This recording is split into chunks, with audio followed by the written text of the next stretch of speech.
നമസ്കാരം. എല്ലാ പ്രേക്ഷകർക്കും അന്യോന്യത്തിലേക്ക് സ്വാഗതം. അന്യോന്യത്തിൻ്റെ ക്യാമറയ്ക്ക് മുന്നിൽ ഇപ്പോഴുള്ളത് BJPയുടെ ദേശീയ എക്സിക്യൂട്ടീവ് അംഗം ശ്രീമതി ശോഭ സുരേന്ദ്രൻ. നമസ്കാരം ശോഭാജി. നമസ്തേ. രാജ്യം തെരഞ്ഞെടുപ്പിലേക്ക് പോവുകയാണ്. BJP ഈ തെരഞ്ഞെടുപ്പ് ജയിക്കും എന്ന് പ്രഖ്യാപിച്ചുകൊണ്ട് ദേശീയ തലത്തിൽ ക്യാമ്പയിനുമായി മുന്നോട്ട് പോവുകയാണ്. കേരളത്തിലെ ഘടകം അതിന് സമാന്തരമായി അതേ ആത്മവിശ്വാസത്തോടു കൂടി കേരളത്തിൽ മുന്നോട്ട് പോയിക്കൊണ്ടിരിക്കുകയാണോ? തീർച്ചയായും കേരളത്തിലെ BJPയുടെ പ്രവർത്തകന്മാർ വളരെ വലിയ ആവേശത്തോടു കൂടിയാണ് ഈ വരാൻ പോകുന്ന പാർലമെൻറ്റ് തെരഞ്ഞെടുപ്പിനെ നോക്കിക്കാണുന്നത്.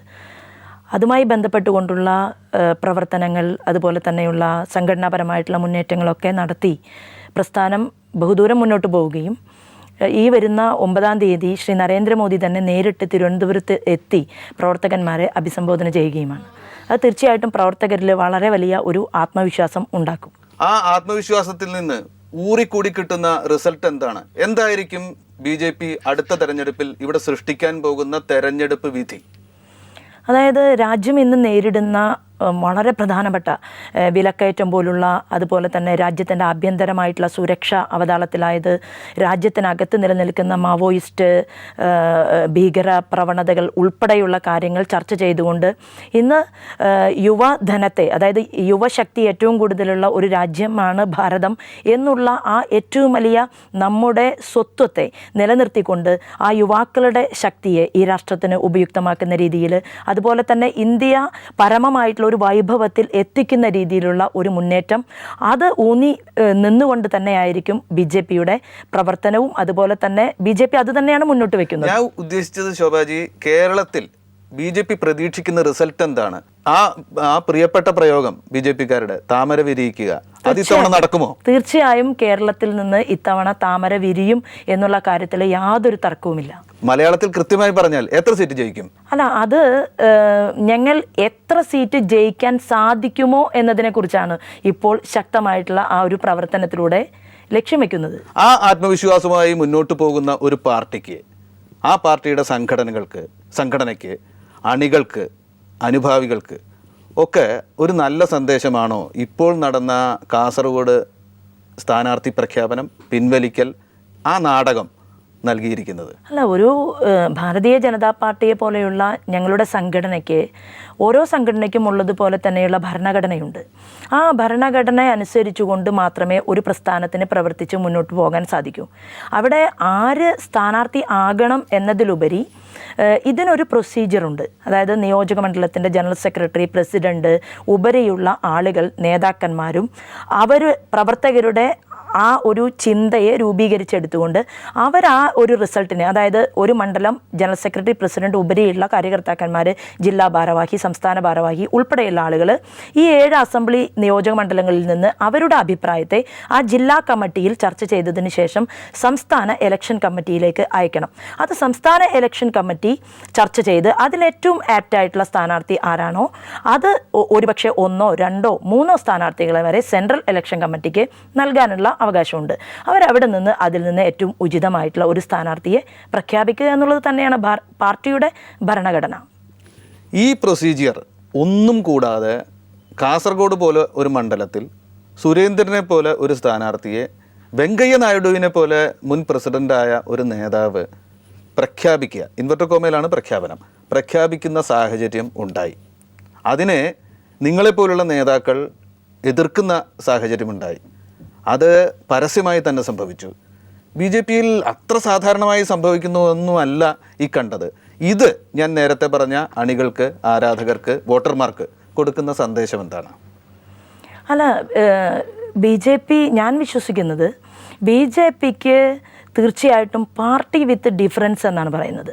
മറ്റു പാർട്ടികളിൽ ഉണ്ടാകുന്ന അല്ലെങ്കിൽ ഏതെങ്കിലും തരത്തിലുള്ള മൂല്യച്യുതി ഉണ്ടെങ്കിൽ അത് BJPക്ക് അകത്തേക്ക് കടന്നു വരരുത് എന്ന് വിശ്വസിച്ചുകൊണ്ടാണ് ഞങ്ങളൊക്കെ പ്രവർത്തിക്കുന്നത്. അപ്പോൾ സ്വാഭാവികമായും ഇങ്ങനെ ഒരു സാഹചര്യം കാസർഗോഡ് നിന്ന് ഉണ്ടാകാൻ പാടില്ലായിരുന്നു എന്നുള്ളത് തന്നെയാണ്.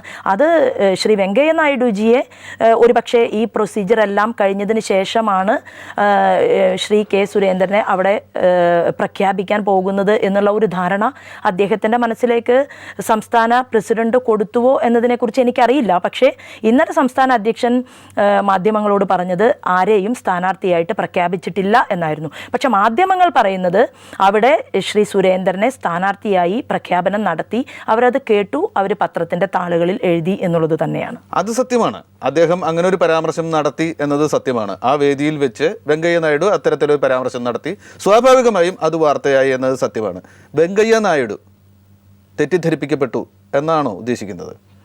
അല്ല, അദ്ദേഹത്തെ പോലെയുള്ള ഒരു പരിണിതപ്രജ്ഞനായിട്ടുള്ള ഒരു നേതാവിന് കേരളത്തിലെ ഇലക്ഷൻ കമ്മിറ്റി ചേർന്നിട്ടില്ല എന്നതിനെക്കുറിച്ച് സംസ്ഥാന അധ്യക്ഷൻ അദ്ദേഹത്തോട് പറയേണ്ടതായിരുന്നു. അതുണ്ടായില്ല. അതിൽ നിന്നാവാം ഈ പിശക് സംഭവിച്ചത്. പറയേണ്ടതായിരുന്നു. എന്തായാലും അത് തിരുത്തിയതോടുകൂടി ആ അധ്യായം അവസാനിച്ചു എന്നാണോ? തീർച്ചയായിട്ടും. കാരണം കാസർഗോഡ് നിന്ന് ആരായിരിക്കണം പാർട്ടിയുടെ സ്ഥാനാർത്ഥി എന്നതിനെക്കുറിച്ച് ആ ജില്ലാ ഘടകം ഈ നേരത്തെ പറഞ്ഞ പ്രൊസീജിയർ പ്രകാരം അവർ അഭിപ്രായം അറിയിക്കും. അത് സ്റ്റേറ്റ് ഇലക്ഷൻ കമ്മിറ്റി ചർച്ച ചെയ്യും. ഏറ്റവും ഉചിതനായിട്ടുള്ള സ്ഥാനാർത്ഥിയെ അവിടെ പ്രഖ്യാപിക്കുക തന്നെ ചെയ്യും. പ്രവർത്തകരിൽ ആത്മവിശ്വാസ കുറവിൻ്റെ ഒരാവശ്യകതയില്ല. ഈ നടപടിക്രമം തെറ്റിയതിൻ്റെ പേരിൽ മാത്രമായിരുന്നു എതിർപ്പുണ്ടായത്? അതോ കഴിഞ്ഞ തവണ മത്സരിച്ച സുരേന്ദ്രൻ വീണ്ടും അവിടെ മത്സരിക്കുന്നത് നന്നായിരിക്കില്ല എന്ന ഒരു ധാരണ ആ എതിർപ്പിൻ്റെ പുറകിൽ ഒക്കെ ഉണ്ടോ? അങ്ങനെയല്ല, ഇത് വ്യക്തിപരമല്ല. സ്വാഭാവികമായിട്ടും നമുക്കൊരു പാർട്ടിക്ക് ഒരു ഭരണഘടന നിലനിൽക്കുമ്പോൾ ആ ഭരണഘടനയ്ക്ക് ആരും അതീതരല്ലോ. അത് ഞാനാണെങ്കിലും ശ്രീ സുരേന്ദ്രനാണെങ്കിലും സംസ്ഥാന പ്രസിഡന്റ് ശ്രീ വി മുരളീധരനാണെങ്കിലും ആരും ഭരണഘടനയ്ക്ക് അതീതരല്ലോ. അപ്പോൾ പിന്നെ അങ്ങനെ ഭരണഘടനയിൽ ഒരു വീഴ്ച വന്നിട്ടുണ്ടെങ്കിൽ അത് പൊതുസമൂഹം മനസ്സിലാക്കിയിട്ടുണ്ടെങ്കിൽ സ്വാഭാവികമായും പാർട്ടിയുടെ നല്ല കീഴ്വഴക്കം എന്നുള്ള രീതിയിൽ അത് തിരുത്തുന്നത് ഉചിതം തന്നെയാണ്. ശോഭ സുരേന്ദ്രൻ പരാതി കൊടുത്തു എന്നത് മാത്രമല്ല ഇതിലുണ്ടായത്. പല ജില്ലാ കമ്മിറ്റികളും ഒന്നിനു പിറകെ ഒന്നായി പരാതിപ്പെടുന്ന ഒരു സാഹചര്യം ഇതും മുരളീധരൻ്റെ പ്രവർത്തനവുമായി ബന്ധപ്പെട്ടും ഉണ്ടായി. അതെന്താണ് സൂചിപ്പിക്കുന്നത്? അല്ല, ഞാനുമായി ബന്ധപ്പെട്ട് വന്ന ഒരു വാർത്ത, ഞാൻ അഖിലേന്ത്യാ അധ്യക്ഷന് ഒരു കേരളത്തെക്കുറിച്ച് അല്ലെങ്കിൽ കേരളത്തിൻ്റെ സംസ്ഥാന അധ്യക്ഷനുമായി ബന്ധപ്പെട്ടുകൊണ്ട് ഒരു പരാതി നൽകി എന്നതായിരുന്നു. യഥാർത്ഥത്തിൽ BJP ഒരു ജനാധിപത്യ പാർട്ടിയല്ലേ. ഒരു ജനാധിപത്യ പാർട്ടിക്കകത്ത് അഭിപ്രായങ്ങൾ ഉണ്ടാകും. അഭിപ്രായം ഉണ്ടാകുമ്പോൾ അഭിപ്രായങ്ങൾ ചർച്ചയ്ക്കെടുക്കുന്ന സമയത്ത് അതല്ലെങ്കിൽ അഭിപ്രായങ്ങൾ ചർച്ച ചെയ്യാതെ വരുന്ന സമയത്തും അഭിപ്രായ വ്യത്യാസങ്ങൾ ഉണ്ടാകും. അപ്പോൾ അതൊരു ജനാധിപത്യ പാർട്ടി എന്നുള്ള രീതിയിൽ അതിനൊരു തെറ്റായിട്ട് എനിക്ക് തോന്നുന്നില്ല. ഞാൻ അഖിലേന്ത്യാ അധ്യക്ഷന് കൊടുത്ത ആ ഒരു പരാതി, ആ പരാതിയിൽ പാർട്ടിയുടെ മുന്നോട്ടുള്ള ശക്തമായിട്ടുള്ള ഇന്ന് അശ്രാന്ത പരിശ്രമം നടത്തിക്കൊണ്ടിരിക്കുകയാണ് പാർട്ടിയുടെ അണികൾ, പ്രവർത്തകന്മാർ, നേതാക്കന്മാർ. അങ്ങനെ നടത്തിക്കൊണ്ടിരിക്കുന്ന ഒരു ഘട്ടത്തിൽ പാർട്ടിക്ക് നന്നായി മുന്നോട്ട് പോകാൻ സാധിക്കുന്ന രീതിയിലുള്ള നടപടിക്രമങ്ങൾ ഉണ്ടാകണം എന്നാണ് ഞാൻ ആ പരാതിയിൽ സൂചിപ്പിച്ചിട്ടുള്ളത്. വാർത്തകൾ സൂചിപ്പിക്കുന്നത്, ഞങ്ങൾക്ക് കിട്ടുന്ന വിവരങ്ങൾ സൂചിപ്പിക്കുന്നത് മുരളീധരൻ്റെ നേതൃത്വത്തെക്കുറിച്ച് തന്നെ പരാതികളുണ്ട്. ഒരു പക്ഷേ മാരാർജിയൊക്കെ നേതൃത്വം കൊടുത്ത കാലത്തെ പോലെ ഉള്ള ഒരു BJP അല്ലാതായി BJP മാറിയിരിക്കുന്നു. കുറേയൊക്കെ മുരളീധരൻ്റെ നേതൃത്വ ശൈലിയുടെ പ്രശ്നമാണ് എന്ന തരത്തിലൊക്കെയുള്ള സൂചനകൾ നമുക്ക് ലഭിക്കുന്നുണ്ട്.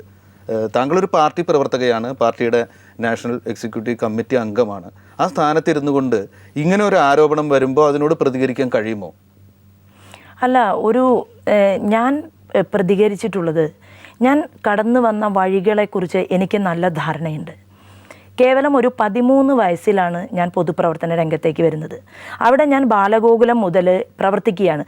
പഴങ്കഞ്ഞിയുടെ വെള്ളം കുടിച്ചിട്ടാണ് ഞാൻ എൻ്റെ കാലത്ത് സ്കൂളിലേക്ക് പോയിട്ടുള്ളത്. അത് കഴിഞ്ഞ് വളർന്നു വന്ന ഓരോ ഘട്ടത്തിലും സ്കൂളിൽ യൂണിഫോം ഉണ്ടാകണം എന്ന് ആഗ്രഹിച്ച ഒരു സാധാരണക്കാരിയായിട്ടുള്ള പെൺകുട്ടിയാണ് ഞാൻ. കാരണം സ്കൂളിലും കോളേജിലും യൂണിഫോം ഉണ്ടായിരുന്നുവെങ്കിൽ എനിക്ക് എത്ര ജോഡി പാവാടയും ബ്ലൗസും ഉണ്ട് എന്ന് എൻ്റെ കൂട്ടുകാർ അറിയരുതല്ലോ എന്ന് ചിന്തിച്ചുകൊണ്ട് യൂണിഫോമിനെ സ്വപ്നം കണ്ട ഒരു സാധാരണക്കാരിയായ കർഷക തൊഴിലാളി കുടുംബത്തിൽ ജനിച്ചു വളർന്ന, മരം വെട്ടിക്കൊണ്ട് തൻ്റെ 6 മക്കളെ പുലർത്തിയിട്ടുള്ള ഒരു അച്ഛൻ്റെ മകളായിട്ട് ജനിച്ച ഒരാളാണ് ഞാൻ.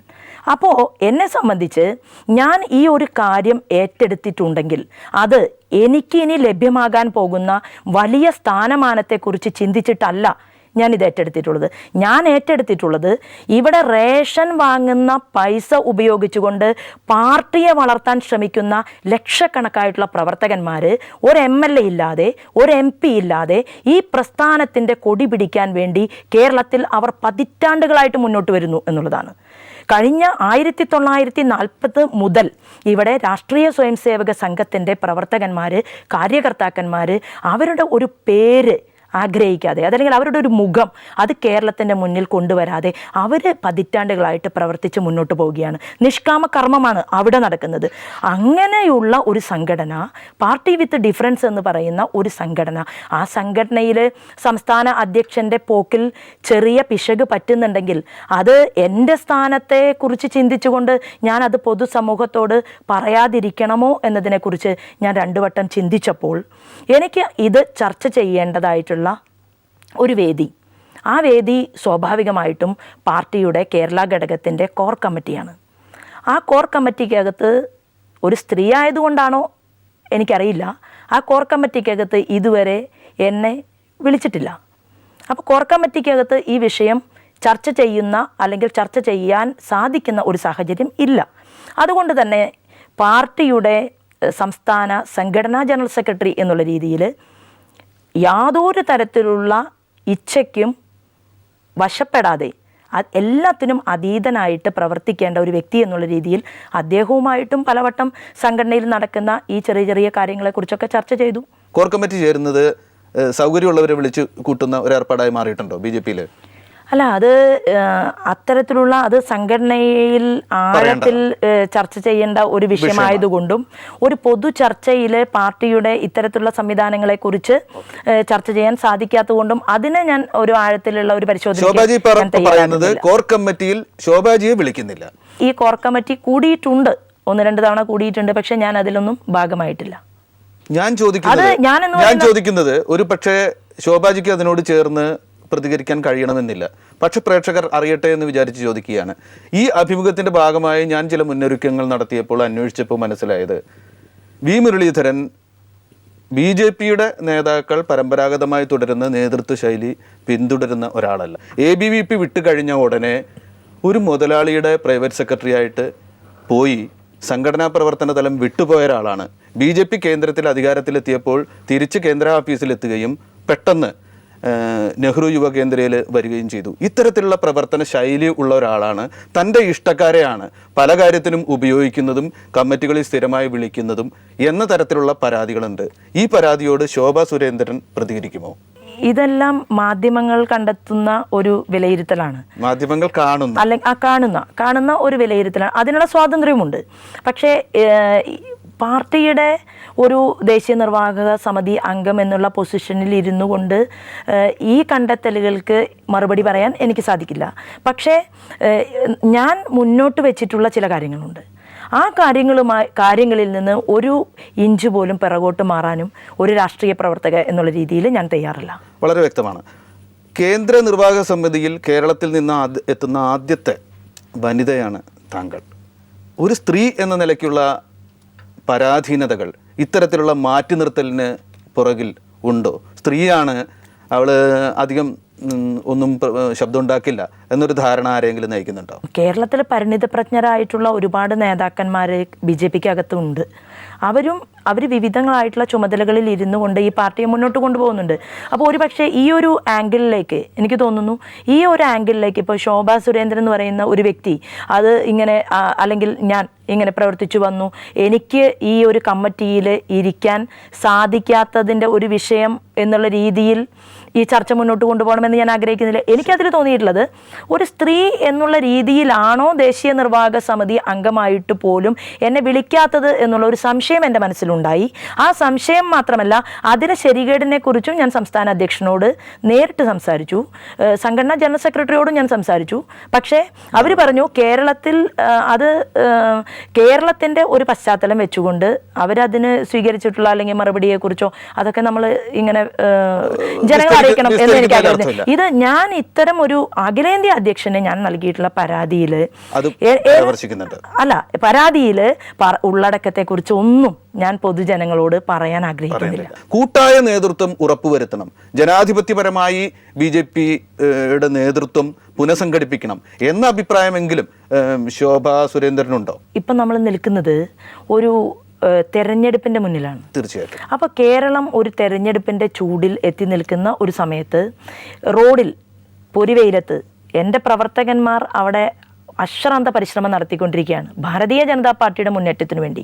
അങ്ങനെയുള്ള ഒരു സമയത്ത് കേരളത്തിനകത്ത് പാർട്ടി ഈ പ്രസ്ഥാനത്തിനകത്ത് സ്വീകരിക്കേണ്ട സംസ്ഥാന അധ്യക്ഷൻ സ്വീകരിക്കേണ്ട ചില നടപടിക്രമങ്ങളിൽ വിട്ടുവീഴ്ച വരുമ്പോൾ ആ വിട്ടുവീഴ്ച ചൂണ്ടിക്കാണിക്കുക എന്നുള്ള ഒരു കടമ അല്ലെങ്കിൽ ആ ഒരു ശരി അത് ഞാൻ ഏറ്റെടുക്കുകയാണ്. ചോദിക്കട്ടെ, ഇപ്പോൾ കണ്ണൂരിൽ നിന്ന്, പ്രത്യേകിച്ച് തലശ്ശേരിയിൽ നിന്ന്, ആ പ്രദേശം കേന്ദ്രമാക്കിക്കൊണ്ടുള്ള ഒരു ചുറ്റുവട്ടത്ത് നിന്ന് 2000-ഓളം BJP പ്രവർത്തകർ പോവുകയും അവർ CPIM പോലുള്ള ഒരു രാഷ്ട്രീയ പാർട്ടിയുടെ കൊടിക്ക് കീഴിലേക്ക് എത്തുകയും ചെയ്തു. BJPയുടെ ചരിത്രത്തിൽ അഭൂതപൂർവമായ ഒരു സംഭവമാണിത്. ആ സംഭവത്തെ എങ്ങനെ കാണുന്നു? ഇതുമായി ബന്ധമുണ്ടോ അതിന്? അല്ല, അതിൽ ഇത്രയും ആളുകൾ CPM-നകത്തേക്ക് പോയി എന്ന് ഞാൻ വിശ്വസിക്കുന്നില്ല. അല്ല, ഞാൻ വിശ്വസിക്കുന്നില്ല. പക്ഷെ ഒരു കാര്യം ശരിയാണ്, BJP-യിൽ നിന്ന് ഒരു പ്രവർത്തകൻ പോയാലും CPM പോലുള്ള ഒരു പ്രസ്ഥാനത്തിനകത്തേക്ക് പോയി അവരെ സ്വീകരിക്കുന്നതും പിന്നീട് അവരുടെ റിയാക്ഷനും എല്ലാം ഈ കേരളത്തിൻ്റെ പൊതുസമൂഹം കാണേണ്ടി വന്നു. അതുപോലെ പ്രവർത്തകർ വിട്ടുപോയി. അപ്പോൾ ഇതൊരു കുടുംബ സംവിധാനം, അതായത് ഒരു കുടുംബം പോലെ നിലനിൽക്കുന്ന അങ്ങനെയുള്ളൊരു അന്തരീക്ഷത്തിൽ പ്രവർത്തിക്കുന്ന ഒരു പാർട്ടി എന്നുള്ള രീതിയിൽ ഈ പാർട്ടിയിൽ നിന്ന് ഒരാൾ പോയാലും 2 ആൾ പോയാലും അത് ഈ പാർട്ടി കുടുംബത്തിൽ നിന്ന് ഒരാൾ മരിക്കുന്നതിന് തുല്യമായിട്ടുള്ള ഒരു വേദനയാണ് എന്നിലുണ്ടാക്കിയിട്ടുള്ളത്. അത് തന്നെയാണ് ബഹുഭൂരിപക്ഷം വരുന്ന നേതാക്കന്മാരിലും പ്രവർത്തകരിലും ഉണ്ടാക്കിയിട്ടുള്ളത്. മരിക്കുന്നതിൽ തുല്യമായ വേദനയാണ് ഉണ്ടാക്കിയത്. മരിച്ചതാണോ കൊന്നതാണോ എന്നാണ് ചോദ്യം. തീർച്ചയായിട്ടും അങ്ങനെ ഒരു പക്ഷേ സംസ്ഥാനത്തിൻ്റെ അധ്യക്ഷൻ കുറച്ച് കൂടുതൽ നേരത്തെ കാര്യക്ഷമമായിട്ട് ഇടപെട്ടിരുന്നുവെങ്കിൽ ഇങ്ങനെ ഒരു സാഹചര്യം ഉണ്ടാകുകയില്ലായിരുന്നു എന്നുള്ള ഒരു അഭിപ്രായം അതാണ് ഞാൻ മുൻപ് രേഖപ്പെടുത്തിയത്. തീർച്ചയായിട്ടും OK വാസു മാഷ് ഇത്തരത്തിൽ പാർട്ടിക്ക് പുറത്തേക്ക് പോയത് ഒരു പക്ഷേ 4 മാസം മുതൽ 6 മാസം വരെ ഇടവേള പാർട്ടി നേതൃത്വത്തിന് പ്രവർത്തിക്കാൻ നൽകിക്കൊണ്ടാണ്. മുരളീധരൻ്റെ സ്വന്തം തട്ടകമായ സ്ഥലത്ത് നിന്ന് തന്നെയാണ് ഈ പുറത്തുപോക്ക് ഉണ്ടായിട്ടുള്ളത്. അദ്ദേഹം ഒരിക്കൽ പോലും അവിടെ എത്തുകയോ ഈ വിമതരായി മാറുന്ന നേതാക്കളോട് ആശയവിനിമയം നടത്തുകയോ വേണ്ട പോലെ ചെയ്തിട്ടില്ല എന്നും പരാതിയുണ്ട്. ശരിയല്ലേ? അവിടെ ഒരു പക്ഷേ പാർട്ടിയെ നയിക്കുന്ന ഒരു വ്യക്തി എന്നുള്ള രീതിയിൽ മറ്റ് ഭാരവാഹികളെക്കാൾ എല്ലാം ഇത് അദ്ദേഹം തന്നെയായിരുന്നു അതിനു വേണ്ടിയിട്ടുള്ള ഒരു മുൻകരുതൽ എടുക്കേണ്ടിയിരുന്നത്. പക്ഷേ അതിനെക്കുറിച്ച് ഇനി കൂടുതൽ ചർച്ച ചെയ്യണോ? കുടുംബത്തിൽ ചില പ്രശ്നങ്ങളുണ്ട് എന്ന് പറഞ്ഞു. അതിന്റെ ഭാഗമായിട്ട് വടക്കുന്ന് കുറെ പേര് പോയി. അതൊരു മാതൃകയായി സ്വീകരിച്ച് നാളെ മറ്റുള്ളവരും പോകാനുള്ള ഒരു വഴിയൊരുങ്ങും. അതിനു മുമ്പ് അതിന് ആധാരമായ പ്രശ്നം ഭാരതീയ ജനതാ പാർട്ടി പരിഹരിക്കണം എന്ന് തോന്നുന്നുണ്ടോ? അതുകൊണ്ടാണല്ലോ ഞാൻ പരാതി കൊടുത്തത് അഖിലേന്ത്യാ അധ്യക്ഷന്. ഒരു വ്യക്തി പോലും ഈ പ്രസ്ഥാനം വിട്ട് പുറത്തേക്ക് പോകാതിരിക്കണം എന്നുള്ളത് കൊണ്ട് തന്നെയാണ് ഇങ്ങനെ ഈ ഒരു സാഹചര്യത്തിൽ വേദനിച്ചുകൊണ്ടാണ്. ഇതിനു വേണ്ടി ഒരു പരാതിക്കാരിയായി രംഗത്ത് വന്നപ്പോൾ മറ്റു നേതാക്കളൊക്കെ എന്തു പറഞ്ഞു? അല്ല, സ്വാഭാവികമായിട്ടും കേരളത്തിൽ പാർട്ടിയുടെ പ്രവർത്തകന്മാർ അതുപോലെ തന്നെ നേതൃനിരയിലിരിക്കുന്ന ആളുകളിൽ ബഹുഭൂരിപക്ഷം ആളുകൾക്കും അവരുടെ ഒരു മനസ്സ് ഇത് തന്നെയല്ലേ, പാർട്ടിയിൽ നിന്ന് ഒരാൾ പോലും വിട്ടുപോകരുത്, പാർട്ടി സ്ട്രോങ് ആയിട്ട് മുന്നോട്ട് പോകണം. ഇത്തവണ കേരളത്തിലെ പാർട്ടിക്ക് ഒരു വളരെ വലിയൊരു മുന്നേറ്റം ഉണ്ടാകണം. ആ മുന്നേറ്റം ഉണ്ടാകുമ്പോൾ ഇവിടെ നിന്ന് പാർലമെൻറ്റേറിയന്മാർ അവിടെ നരേന്ദ്രമോദിജിക്ക് വേണ്ടി പറയാൻ സാധിക്കുന്നവർ ജയിച്ചു പോകണം. ഇതാഗ്രഹിച്ചുകൊണ്ടല്ലേ പതിറ്റാണ്ടുകളായിട്ട് പ്രവർത്തനം മുന്നോട്ട് കൊണ്ടുപോകുന്നത്. അങ്ങനെയുള്ള ബഹുഭൂരിപക്ഷം വരുന്ന നേതാക്കന്മാരുടെയും മനസ്സ് ഇത് തന്നെയായിരിക്കില്ലേ? അങ്ങനെയാണ്, അങ്ങനെ പിന്തുണയുണ്ട് ആയിരിക്കും എന്ന് ഞാൻ വിശ്വസിക്കുന്നു. അതുപോലെ എനിക്ക് അത്തരത്തിലുള്ള ഒരു മാനസികമായ ഒരു ബന്ധം മറ്റ് നേതാക്കന്മാരുമായിട്ട് പുലർത്തുന്ന ഒരാൾ എന്നുള്ള രീതിയിൽ പാർട്ടി നന്നാവണം എന്നത് തന്നെയാണ് എല്ലാവരും ചർച്ച ചെയ്യുന്ന ഒരു വിഷയം.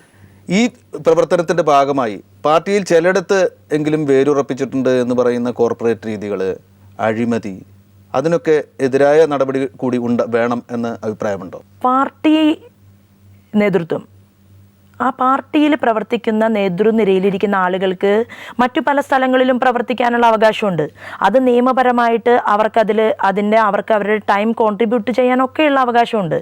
പക്ഷേ അത് പാർട്ടിയുടെ പ്രവർത്തനവുമായിട്ട് മുന്നോട്ട് പോകുന്ന ഒരു വ്യക്തി പാർട്ടി പ്രവർത്തനത്തിൽ ശ്രദ്ധയൂന്നിക്കൊണ്ട് മുന്നോട്ട് പോകണമെന്നുള്ളത് മാത്രമേ. പ്രസിഡന്റിന് സമാന്തരമായ ഒരു സംഘം നടത്താനും ഒരു സഹകരണ സംഘം നടത്താനും കൂടുതൽ സമയം അതിൽ വിനിയോഗിക്കാനും സ്വാതന്ത്ര്യമുണ്ടോ BJP-യിൽ? അല്ല, അതിനെക്കുറിച്ചൊന്നും ഞാൻ അങ്ങനെ ഒരു പൊതു ചർച്ചയ്ക്ക് തയ്യാറാകുന്നില്ല. ഇത്തരം പ്രശ്നങ്ങൾ ഉന്നയിക്കുമ്പോൾ വരുന്ന എല്ലാ പ്രശ്നങ്ങളും ഏറ്റെടുക്കാൻ തയ്യാറാണ് താനും. അല്ല, പാർട്ടിയെ ബാധിക്കുന്ന, അതായത് BJPയെ ബാധിക്കുന്ന ഈ വിഷയങ്ങൾ, അതായത് ഞാൻ ഉന്നയിച്ചിട്ടുള്ള എൻ്റെ കത്തുമായി ബന്ധപ്പെട്ടാണല്ലോ ഇപ്പോൾ വിവാദം വന്നത്. അത് ഞാൻ ഒരു പാർട്ടിയുടെ സാധാരണ പ്രവർത്തകയ്ക്കും അഖിലേന്ത്യാ അധ്യക്ഷന് ഒരു കത്ത് എഴുതാനുള്ള സ്വാതന്ത്ര്യമുണ്ട്. ആ കത്തിൽ എന്തെല്ലാം കാര്യങ്ങൾ സൂചിപ്പിക്കപ്പെടണം എന്നത് എഴുതുന്ന വ്യക്തിയുടെ മനോഗതമാണ്. പാർട്ടി അനുവദിക്കുന്ന അച്ചടക്കത്തിന് പുറത്തു നിന്നൊന്നും ചെയ്തിട്ടില്ല. അല്ല, പാർട്ടി അനുവദിക്കുന്ന അച്ചടക്കം തന്നെയാണ് ഈ കത്ത് അഖിലേന്ത്യാ അധ്യക്ഷന് കൊടുക്കുക എന്നുള്ളത്. അവിടെ കത്തിൽ ഞാൻ ഉൾക്കൊള്ളിച്ചിട്ടുള്ള കാര്യങ്ങൾ എനിക്ക് പൊതുസമൂഹത്തിന്റെ മുന്നിൽ, മീഡിയയുടെ മുന്നിൽ ഞാൻ ചർച്ചയ്ക്ക് വിധേയമാക്കിയിട്ടില്ല. പറയാൻ കഴിയില്ല.